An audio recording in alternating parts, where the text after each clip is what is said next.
What would it be like to cross Tasmania? What would it be like to cross Tasmania in the winter? What would it be like to cross Tasmania in the winter on your own and without any support at all? Only those who are willing to step into the unknown are able to answer questions like these. Those individuals who imagine something that is just beyond what we think is possible and do whatever it takes to see it through. These are the last great adventurers, the pathfinders, the explorers. But a big question is asked about people like this is why? Why in an advanced world like ours, where most of the land has already been explored, would someone put themselves in a risky situation like this? To answer questions like this, my guest this week is probably the most qualified person on earth. Louis-Philippe Loncke. Louis-Philippe is commonly known as the Mad Belgian.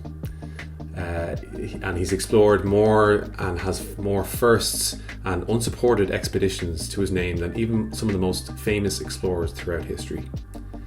The list includes a first unsupported winter crossing of Tasmania, unsupported crossing of the West McConnell National Park in Australia, unsupported traverse of Fraser Island, and so many more. This was a really interesting conversation, but unfortunately, technology had its wicked way and failed me towards the ending of the recording, losing about 15 minutes or so of our conversation. But despite the glitch, Louis-Philippe was an amazing guest, providing his unique insight and experience of the world of unsupported challenges and how they can not only shift the limits of what we believe is possible, but also how it can actually benefit us to learn how humans can survive in certain situations. So, this is the HiiKER podcast. I am Owen Hamilton, and here's my conversation with Louis-Philippe Loncke, aka the Mad Belgian. So, first question. Where did the name the Mad Belgian come from? That's kind of a fun story indeed. Yes, in 2006, I was in Australia and I did the last, let's say, expedition, my third expedition before going back to Belgium. And I went to Tasmania from December 2006 to February 2007. So that expedition lasted 49 days, so 7 weeks. Correct. I have to start thinking. It has been a while, and they called me the crazy Belgian by then, because the idea of the expedition was to cross the on foot hiking unsupported, so basically carrying all my food and gas to cross the wilderness of Tasmania on foot from north to south, and linking official trails with off-track parts.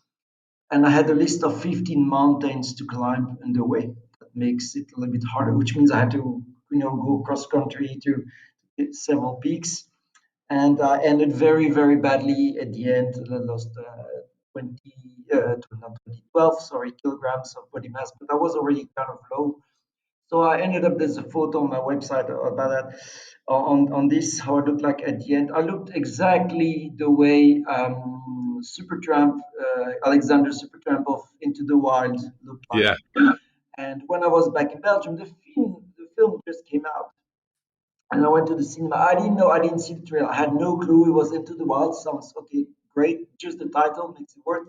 Went to see the film, went to the cinema. My friends, they were next to me, they said, at the end of the film, he looks exactly like you. and anyway, so they call me the crazy Belgian because of Tasmania. And when I announced in mid 2018, I was going back to Tasmania to cross the entire state unsupported in the winter. This time, not climbing many mountains. I just three ideas of three mountains, and I've done two of the three I wanted to do. Some guy went on a forum of the Tasmanian bushwalkers, hikers for them, bushwalker, and he said he's back. The Mad Belgium is back, and so he misunderstood the word for crazy by 15 years ago, mad, and yep, I understand the word mad because it's an extra level doing it in the winter. That at a certain point, I didn't know. I was on the expedition. I read all the threads at the end of the expedition after. and I saw they were taking beds for when the helicopter was going to pick me up.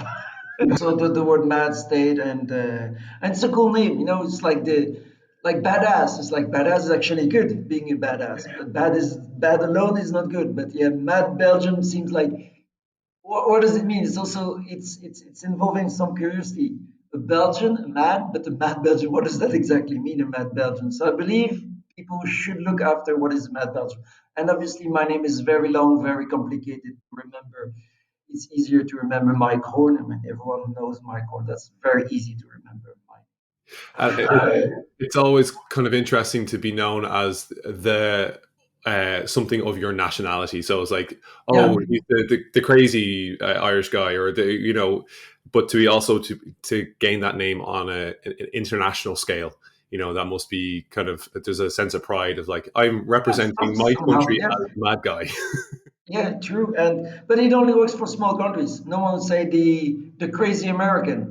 Half of them are crazy. Oh, I shouldn't say that, but we love Americans. We don't love the ones that are very crazy.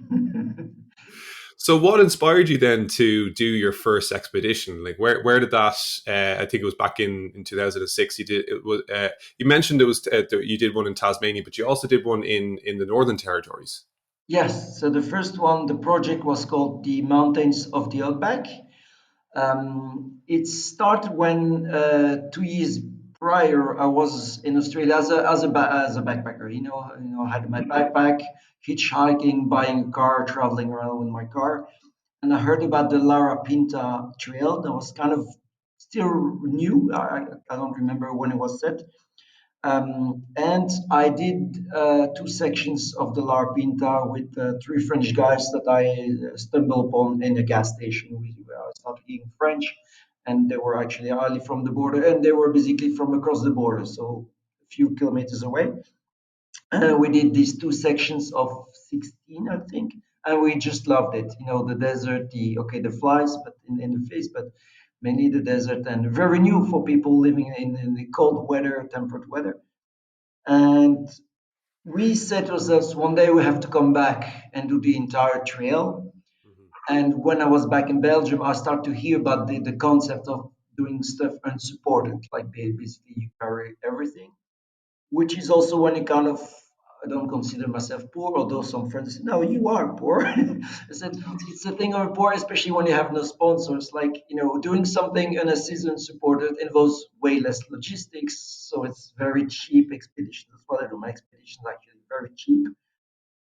And the idea was then to do the entire Lara Pinta Trail unsupported. And I found out while preparing that Mount Zale, which is the high summit of Northern Territory, the state, the state is a territory, was in the same national park as the Lara Pinta.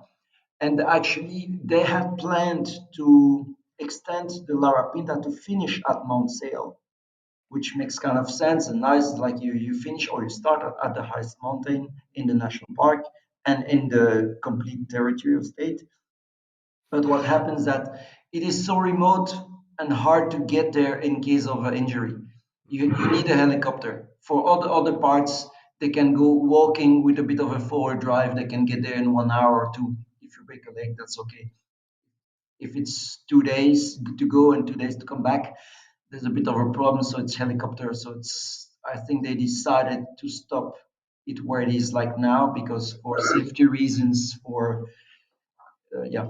And then you have a Belgian who decided, oh, that might be possible to start at the western part of the national park, enter the national park, climb Mount Zale, walk off track to the Larapinta, and follow the Larapinta back to Alice Springs, where it's supposed to start. So the idea of starting in Alice Springs, that if perhaps the press is interested, and I had my first ever interview there, just a journalist, just few lines, my little photo, and that was it. It's still there somewhere online, I think. Yeah. And yeah, that was So, the expedition. but I guess what got you to that point? Like you went and did a section of the Lara Pinta Trail, and you've kind of researched it more. But what made you? What was the point where you said, "I want to go and do that"? Like, the idea of unsupported, like really going out there completely on your own and tackling something so challenging. Like, where did the inspiration come from? That did you see somebody else do it? Did you follow somebody that was doing something similar, or did you it just come out of your imagination? Yeah. No, no, I think it's hard to come off the imagination. You have some basis. And in my first year of traveling in Australia as a backpacker, I had seen the film Alone Across Australia by John Muir. If I don't know if you hear about him, what he did. So he crossed basically from southern Australia to the north. Basically, there you go. There you go. No, not this one. Oh, different John Muir. And this one, no, no, that's not the American, Australian. It there's no H. It's John Gon. Oh, Yeah, there's two. Yeah, okay. and the Australian Northern is Hemisphere even John and the more. Southern Hemisphere John. The Australian is even more impressive. Just search for Alone Across Australia. Buy the film, watch it. It's like wow. By Okay. when the film came out in 2001 or 2002, it won like every adventure film festival.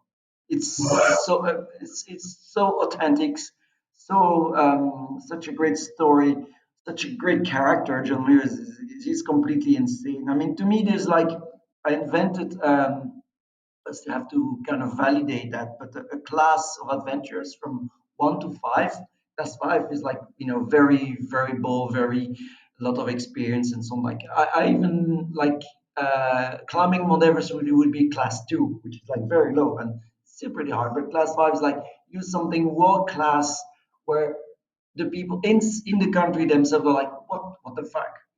What? No, no, that's wrong. That's impossible. And I have two class 5 level expeditions plus two class 4 expeditions, and that's what makes me a class 5 adventurer. And there's nothing higher than class 5, but some people are way above that I consider them class 6. There's my horn in there, and there's John Weir of Australia. Okay. So because no one will ever approach, it's legends amongst the legends. And so yeah, so I understood the concept of unsupported because he crossed Australia unsupported, but he had to search for his food and hunt as well and find the water, which is extremely hard in deserts after deserts. And for the part of the answer of the why I want to do and support it, like I said, it's a bit strange. Is that yeah, logistics would be way easier to just buy and carry all the food because I know some people have done. I started with 35 kilograms, but mainly water. So of course, after a few hours, I'm already below 30 liters or something, and that's it. And that's how I started things with actually my trademark is unsupported, and the second part is that the recent expeditions, most of them were like a very heavy backpack. Hmm. And I noticed that with your Wikipedia page that like the first half of your expeditions, which there are many, are all unsupported. So that's your go to. And completely my trademark. I don't think someone on the planet has so many expeditions unsupported. And don't take me wrong, huh? Some of my expeditions were kind of very easy. It's not like I've done crossing the Arctic, Greenland, or stuff unsupported without a sail. That's extremely hard. When you do many small ones that are easy, but they were just there. They were first because no one just did it before me, and and that's why that's some are hard. Yeah. that's another question as well. It's like, where does the ideas come from for these expeditions? Because like when you're the first, are you the first to think of the idea, or has the idea been conceptualized by somebody else, and then you kind of go, oh, I'll do that, or are you thinking, well, Yeah, no one's done it this way? it's a bit of both. There are two ways I have planned my expeditions. Some like let's say half of them are trails that are officials, like official trails. I mean, like the La Pinta is official. What I just add is I want to do it unsupported. It's cheaper, which also means that I have to do it faster. Well, not faster. It's not that I walk fast. It's just that I have to do very very long days to make it short. So actually, I do it in shorter time, like the La Pinta Trail. I think it's usually 2 weeks. I did it in 11 days with the extension to the Mount Sail part, which took me 4 days. So actually, I did 7 days for the La Pinta Trail. That's 16 days. Now the FKT is on 2 days or even less, but they run. It's different when they run and they carry just a few snacks and they find a bit of water in the way than to film yourself with a tripod and start with Monzé, which makes it longer. So of course someone beat my FKT on that one because I did 333 kilometers. They only do 232. So if they had to do the part from Monzé, they would not be able to run. So they would need a backpack, which makes them heavy, which then they would be near my 10 days, 10, 11 days. And so there are official trails on one side, and then there are parts that I find interesting because I just opened an atlas or I saw a documentary about the terrain, and I just I just want to go and see it, and it's simple as that. Or take out the official trail that I just want to do it unsupported, for the sake of the record, or I want more discovery, and I've been hooked by a few images. I say I just want to go there. Wow. Do you, you mentioned FAT. Do you use like FAT, the website, to kind of like find other opportunities as well? Is that another thing that you might do, or is it just simply that you're looking at challenges for the sake of challenges? No, because I do a few other stuff. Like last year, I did no expeditions. Like I did a tour of the Mont Blanc. I, not much advertised. I don't consider that an expedition because there are like thousands of people doing it every year. I did it in support in 5 days, which is fast. But when I ended 20 minutes after me, a couple of Czech guys, well, a girl and boy, well, a man and a woman, they finished and they did it in 4.5 days. So it was like, yeah, but they were obviously they were triathletes, which I'm not. So they were even lighter than me and more prepared, I guess. And then I did the GR70 as well last year and supported. And I don't consider those expeditions because they are very reachable by anyone. So you might consider then people like using stores or campsites or things like that. That's supported or self-supported at Yeah. least. Yeah, Yeah. yeah, yeah. I don't because that's also the good thing.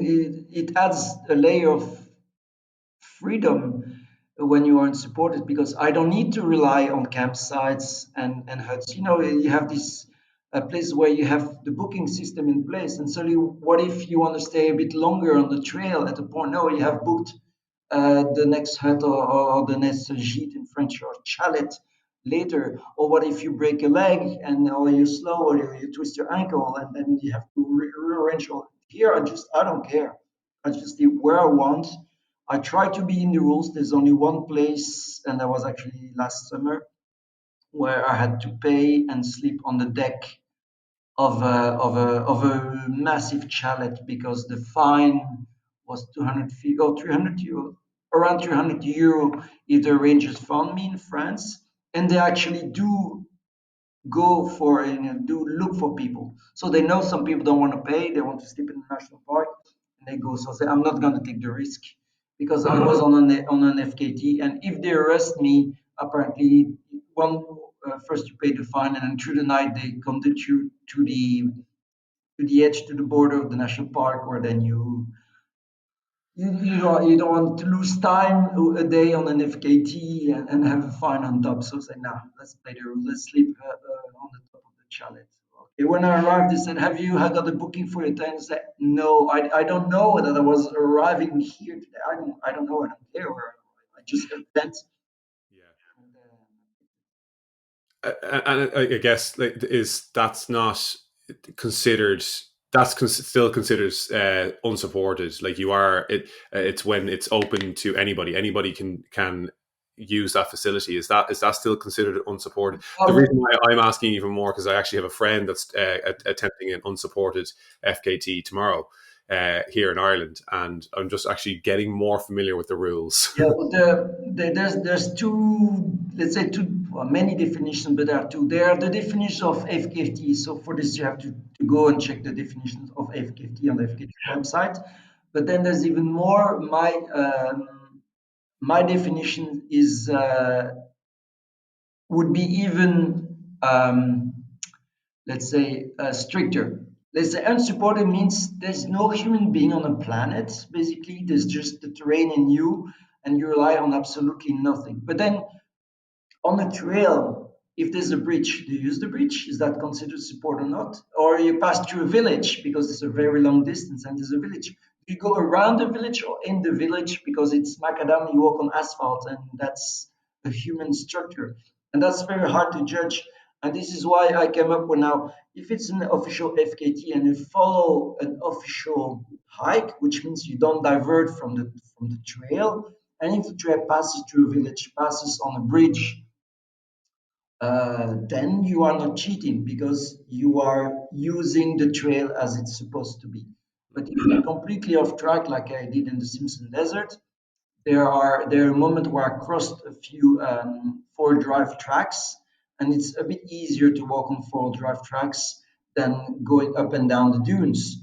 So this I worked, and it can be checked with the GPS points and the tracking that I was 200 meters away. So it's harder. I lose perhaps on 5Ks an hour. Let's say I would do 5Ks in 2 hours instead of one and a half if I was on the thing. But mainly you do it also for yourself because you learn so much more when you're completely in support. So the only thing I accept are smiles and talking to people. That's it.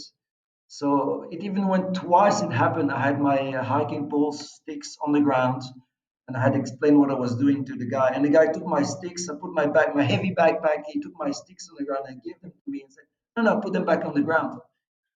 I go that far because I don't want someone who'd say it would be like, it'd be like cheat, like if you're married and you kiss another girl by accident, yeah, it's my cousin. Still, it's another woman. It's like that. No, you don't want someone to help me for a single little thing. So I don't accept smiles and talks. Yeah, it's something I've thought about with unsupported as well. That like, who is going to know? Like, it's very tricky. But I suppose Exactly. Yeah. you're the person that's going to know, and like if you achieve that accolade, that reward, and you know yourself. Well, actually, was supported here. You know. I found a hiker's box at someone's garden, and they had an apple in it, and Super I cheat. took the And apple. It's And perhaps I'm a complete fake. Perhaps I have actually logistics, and I had food on the way and massage, and perhaps one day I didn't. I put my tent there with my GPS, but I was sleeping in a cabin a kilometer away. Yeah, yeah. it's possible. So what? Going right back, like were you brought up in an adventurous house? Like, did you have an outdoorsy family? Did you go on hiking, trips, or did you just find stuff? Absolutely not. No, my father is an in-house architect, and my mom was a teacher. Then she also helped my dad selling some furniture. And so, because they worked really, really hard, I mean, my dad worked until his 60s, like between 60 and 80 hours a week. And so the holidays were like really tourist. So it was mainly museums, so art museums. No, the first time I hiked was with the Boy Scouts. So I had the Boy Scouts. So when I was 12 or 13, I learned to make knots, made a fire with one match and and an axe and yeah, a piece of wood where you have to make a fire. So I haven't done any so when people say, you know, the survival skills, no, I know how to do it. I never practiced. So And so when you went to do like these expeditions, what was it like? How much training and like?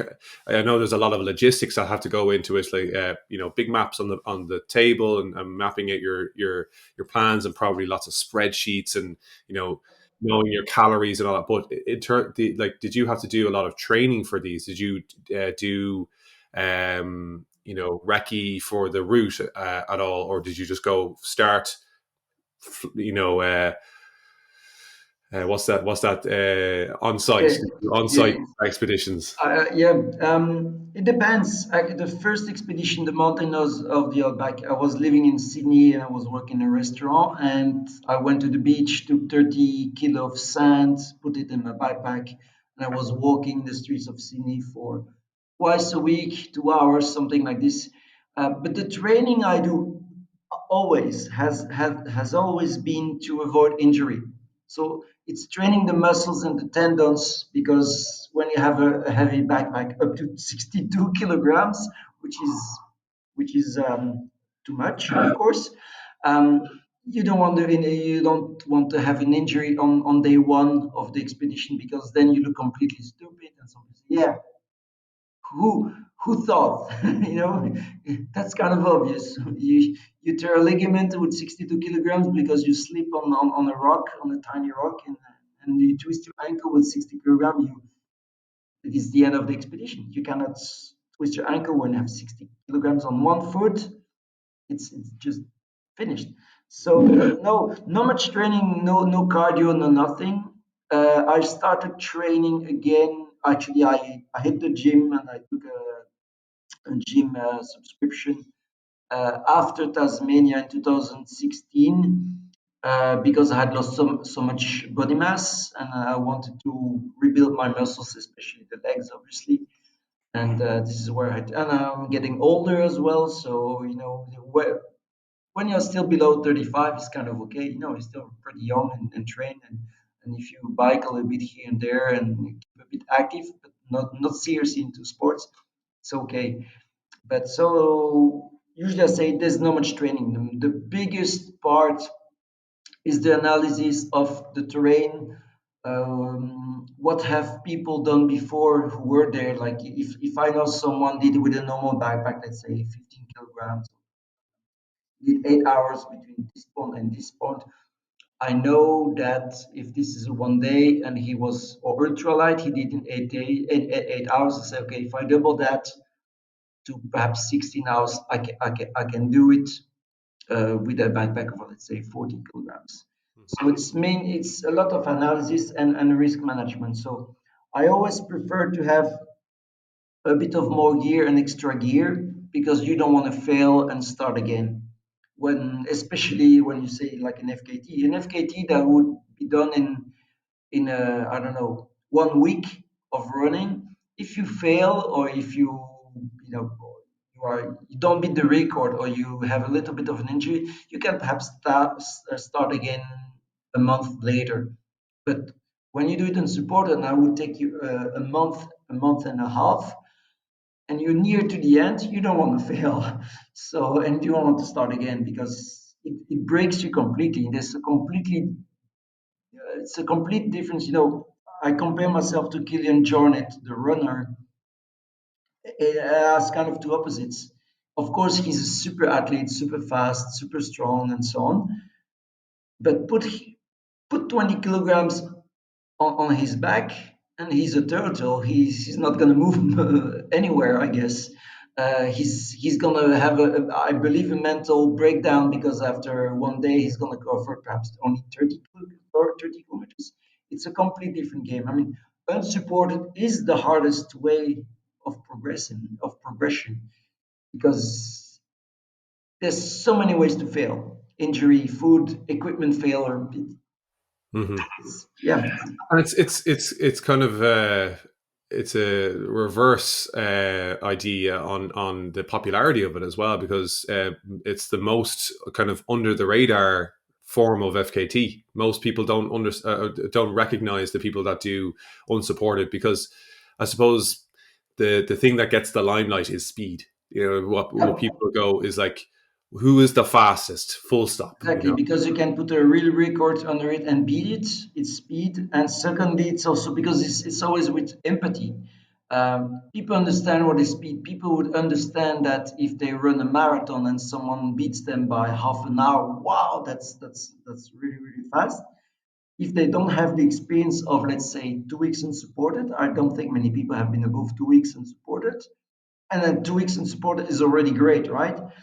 uh, they don't have the empathy. They don't know how hard it is. And you see with the figures. I mean, Kilian Jornet, of course, there's the races that are promoted by the organizers and so on. So Kilian Jornet has, or Mike Horn, whatever, they have millions of followers or hundreds of thousands. on Instagram, I might reach 1,400 in the coming days. This is not even 2,000. It's nothing. When people see my CV and like how non-famous, I'm like, there's something wrong. It's like, yeah, I'm from a small country first. I was American. The market is big, and suddenly they promote better your achievements than in Belgium. That's already divided into two languages. So it's a bit harder, but I don't have to complain. If I was born in Sri Lanka or Zimbabwe, I would be I would have perhaps never left my country. So Yeah, yeah, it is because I we do know quite a few people who do unsupported FKTs from time to time who are from America, and they do now. They still won't get to the levels of the people who are setting the supported, fully supported FKTs. But yeah, there's still will be quite a few more, and even here in Ireland, there's a few people that have set some pretty impressive unsupported FKTs, but they not recognized as much. We obviously speak English here, so it's a bit more translatable to the US market and to even the British market. But once you speak, yeah, you're from a country that doesn't speak English. It's a smaller market that you have to reach. Um, so I guess like what has been the most standout expedition that you've done so far? And it might be a really hard one to choose. And I know there's events that you've like you carried the Olympic torch, yeah. uh, which is incredible. But has there been a standout expedition that you said that's the one that I'm most proud of? I have three. So I'd say number one will always be, I think, the Simpson Desert. uh, because it is so remote. I mean, it is six times Belgium. Okay, Belgium is small, but six times Belgium, like a third of France, or might be a third of the UK or something. It starts to be big enough. Hmm. Population zero, and when you're there, you're off track. And even in the northern part, rescue is impossible. It's like Shackleton times. Rescue is impossible. If I have a problem there, I'm dead. Yeah. It's just that. If I'm Wow. bitten by a snake, anyway, if I'm bitten by a snake and it injects venom, I don't have the antidote with me that needs to be refrigerated or in cold temperature. I'm dead anyway. So, but if I break my leg or if I hit my head alone, like well, that's the same thing in Antarctica, right? If you hit your head and you're alone and you don't, no one calls for rescue, or you're getting cold, or you freeze to death, whatever, you die. So the Simpson does because it is so extreme, and a few people have announced or make an attempt. Actually, another Belgian made an attempt last July, but he failed after 3 or 4 days. He didn't listen to one of my advice, so failed.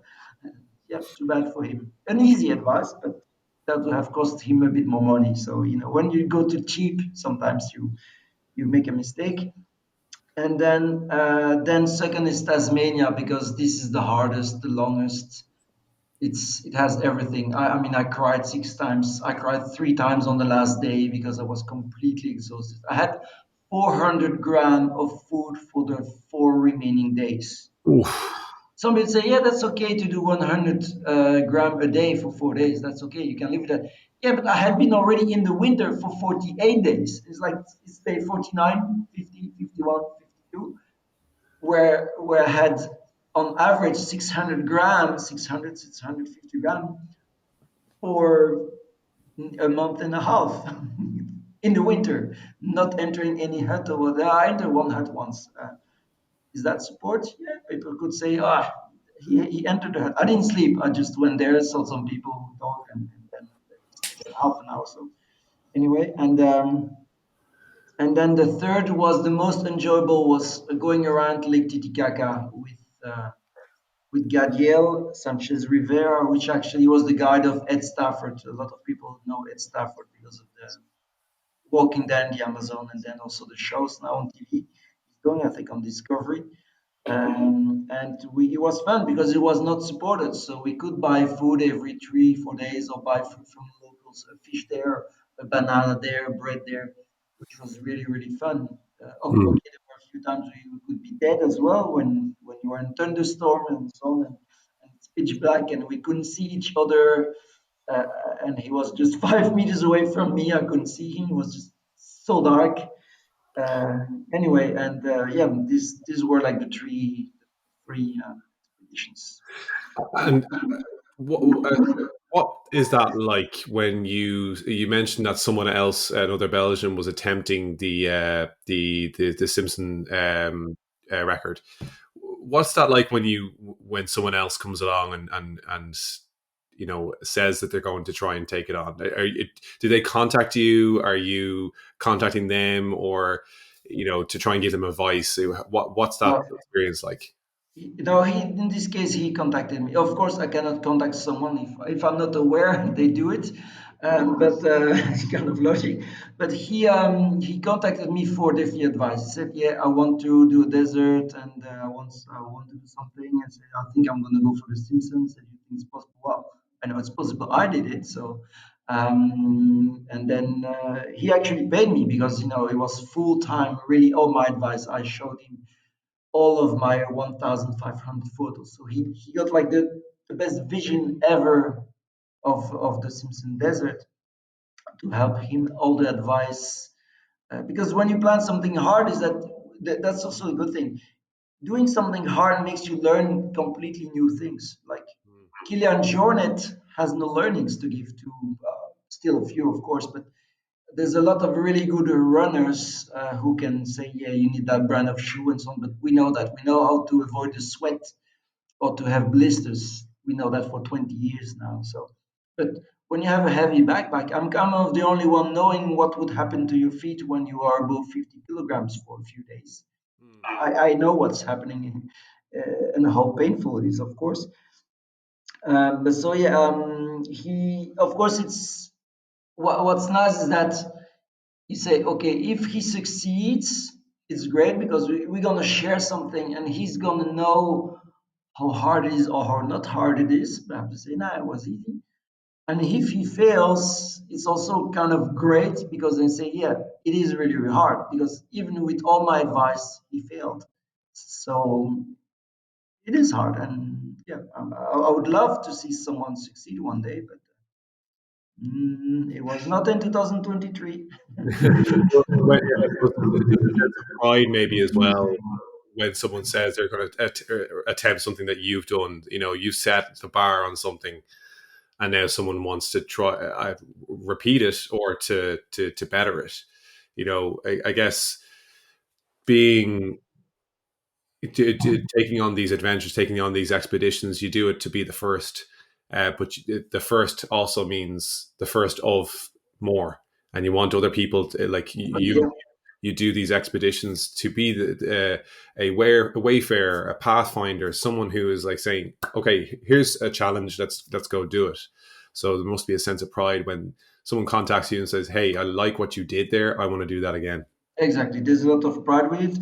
I can also compare, let's say, and we always base ourselves on the previous pathfinders, setters, or their adventures. Like Randos Messner would not have been able to climb Mount Everest without supplemental oxygen if it was not done before by oxygen, by team, by the Brits and Hillary and Tenzing.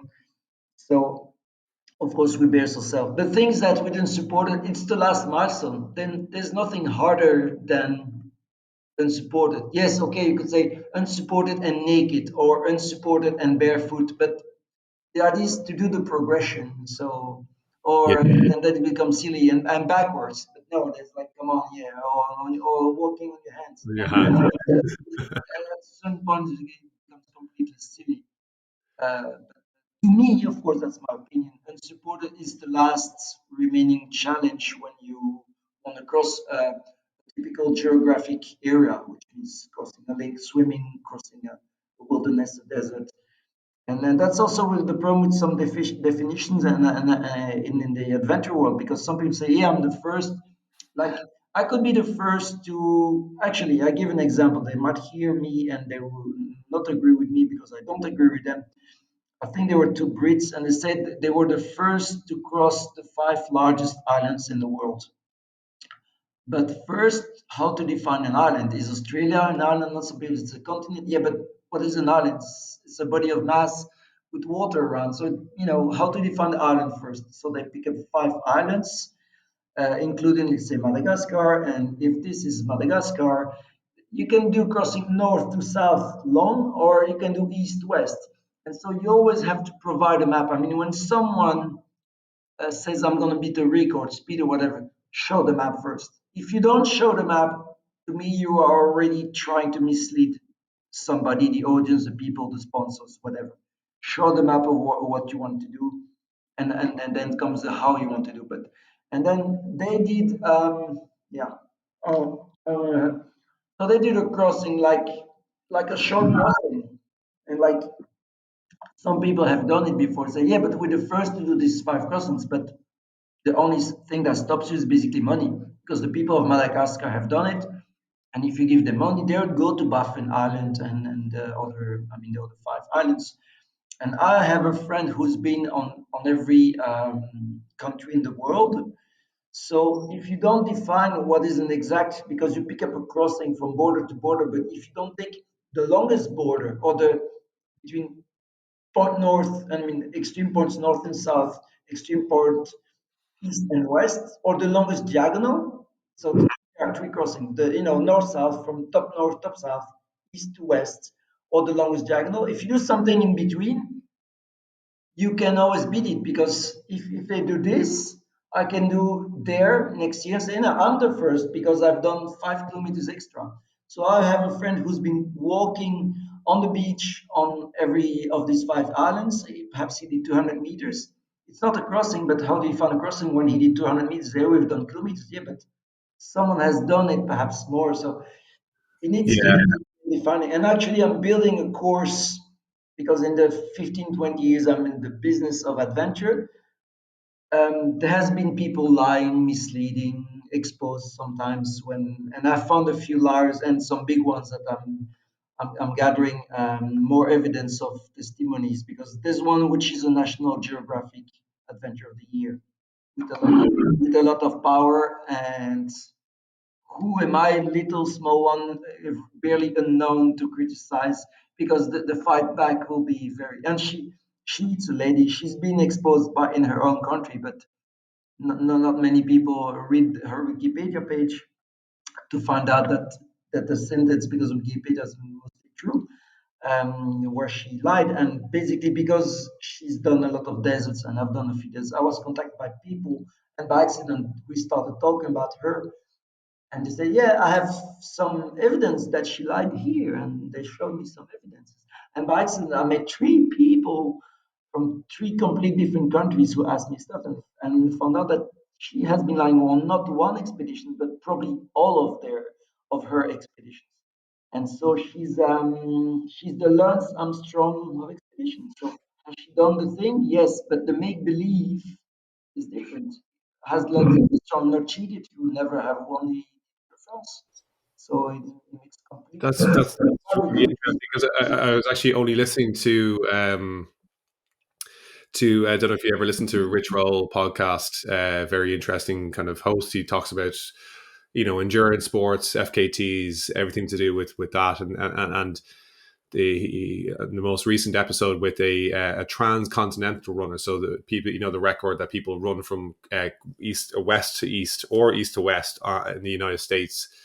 That there have been a number of people who have kind of faked the record or have used a much shorter way of getting across. Now it's not a huge difference. I think there might be maybe like a couple of hundred miles maybe in the difference over the course of like a much larger. 100 miles is a lot. It's like It is. 5%, It absolutely. is. I guess the record for that is a little bit different because it will always say, yeah, the longest you did the fastest for this from San Francisco to New York, or you did the longest from um, Washington to Miami. There is a difference. They kind of separate that, but the point was that there was a lot of people that will use these expeditions, use these challenges and events to just get limelight, and they do it completely disrespecting the people that have gone before them that have actually set the That's record. what makes us, the not liars, very angry about it. And we see it now also. with the influencers in the last 5, 6, 7 years, mainly Instagram and also YouTube, there's people like me who are planning expeditions and they do expeditions. How many of my films have you seen? Probably none, because the two are hidden. I've done two and there are hidden links, because I want to launch a tour next year and I want to finish the expedition of the Pyrenees and Swedish Lapland. So I have four films and I can tour with the four films. And then you have these influencers who are making money with that. And so they find ideas of projects because they need the money. It's became their kind of job. Me, I have a day job, so I do the expeditions first for myself. And so they think, okay, we should film something. What should we do to make money by filming? Hmm. And so it's not sometimes it's adventurous, sometimes it's a bit big, but it's never so big. They're not going to do something very, very extreme. So instead of me, I'm like, I want to find a really, really big challenge. And if there's no film, I'm going to film. But like in Tasmania, my camera is in the water somewhere, and then the journalist made a mistake and deleted the videos of my GoPro. So that's why I have a few clips, but nothing to make a proper film with it, and that's fine, because I had a lifetime of experience. It was an amazing experience doing this expedition, and so we have, yeah, there's a, I won't say it's a balance, but there are two different people: the people who do it for the sake of adventure, and the people who do it for money, recognition, ego, girls, whatever they're trying to achieve. And that makes it a bit of a problem now, because the sponsors, they go for the followers and the nice polished videos. I will never beat a beautiful lady in bikini on top of a mountain. Sorry to say it this way, but it's the way it is. You look at the pretty girls. I mean, I've never seen an ugly girl, an ugly guy on Instagram with more than 5,000 followers, let's say. If you're super pretty, yeah. So beauty is the number one skill to have today. It's a shame, because you can be a very hard worker, talented. Of course, it means that when you're beautiful, you work to get there as well, but it makes it easier to get there. And then basically your first talent is beauty, and that works for music, for hiking, for sport. And I guess there's a little note within that like the unsupported is the it's the ugliest of it, if you know what I mean. Like in terms of like it's really hard, and like some people are like, I don't understand it. It's just too difficult to kind of comprehend it sometimes. So what's next? What's the next big expedition? Do you have anything else coming up soon? Oh, yeah, during the pandemic, I had no job, so I had the time to plan like 15 things, 15 expeditions. Not planned, but well, some I've been planning for a few years. Others was just the ideas, but in there I still have the crossing of Iceland in the winter. And when I say winter, is before, it depends on again, adventure depends on the definition. The Brits, winter is December, January, February, and 1st of March it's spring. Depends on the if you use the stars or whatever the seasons. Me, winter is 21 December to 21 March, but the idea is that I'd have to do it in January, February, because I like the darkness and the experience of the darkness. So if I cross Iceland in winter, it's the dead of winter, midwinter, January, basically 30, 40 days, which has never been done before unsupported, and certainly not even alone. A few attempts have been done in the past, well, because I had announced the idea, but the Brits who tried, they all fail, because what they do is they train. Like I said, there's a difference. I won't say it's a common trend with the Brits. They have the money, they get the sponsors, they train hard, and often it works. And you have a lot of Brits that have done amazing things, but sometimes you need to be more creative, because some challenges are really there and people fail, and they don't analyze why do they actually fail. And there are two reasons why you fail in Iceland. First is you go in March, or sometimes people go even in April, which to me is not winter. It's not because there's snow that it's winter.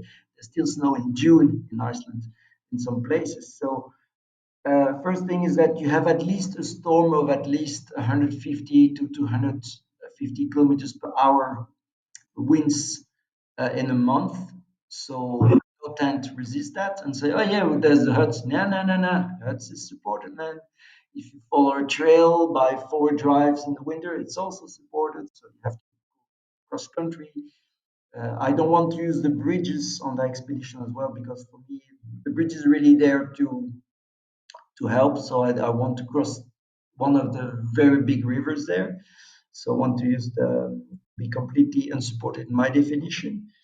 So the wind is a problem, and then the problem is that when they do it in February, March, precipitation temperatures are often positive. So it's rain, it's not snow. So when the rain mixes with the snow and the ash, it becomes a messy slush. And what happened to the last Brits who did a serious attempt a few years ago? They got rescued 3 times in 3 weeks, and among them was the wind twice, and one time was frostbitten because they get wet. They get wet, and then suddenly the wind picks up, and then they got cold. No, you have to. You don't need a down jacket. You need a kayaking suit. I'm not going to reveal everything else. I plan to resist the wind, but that would be perhaps my most costly expedition because I need to invent a new tool that will cost north of 50,000 euro now. So, but yeah, when you do a major world first that everyone is failing and that can save lives in the future, because how do you survive alone a wind of 250 kilometers per hour? Normally you can't, but I have an idea to make it happen, but that costs money. And that's where we left it. Unfortunately, my side of the conversation didn't record properly, and that's why it ended there. Otherwise, you just would have listened to long pauses and seen Louis-Philippe staring at the screen and occasionally answering a question that you can't hear. So we had to leave it there, unfortunately. But a huge thanks again to Louis-Philippe for joining me for this conversation. I will definitely be having him on again because there's so much more I would like to ask him about. There's a whole list of expeditions and adventures that he's been on that I'm so curious about, and there's many more that he has lined up in the future. So next week we'll have another conversation for you. Hopefully technology will not fail me that time. Until then, happy trails.